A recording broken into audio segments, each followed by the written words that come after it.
Welcome to EncycloHub. Here we are discussing MA Psychology.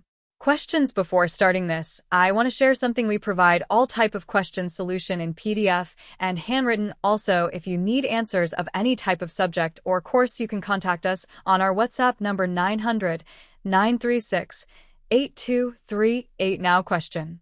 Answer the following questions in 1,000 words each. 3 times 15 is equal to 45 marks. 4. Discuss Piaget's and Kohlberg's ideas on moral development.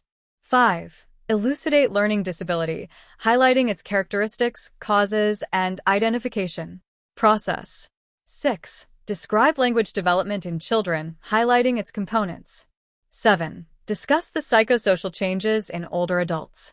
8. Describe the challenges and issues faced by an adolescent. Section C. Answer the following questions in 50 words each. 10 times 3 is equal to 30 marks. 9. Concept formation. 10. Educational approach for hearing-impaired children. 11. Characteristics of infancy stage. 12. Relationships in late adulthood. 13. Growth spurt. 14. Identity crisis.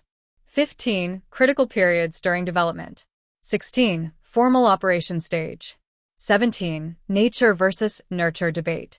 18. Longitudinal method. Thanks for watching.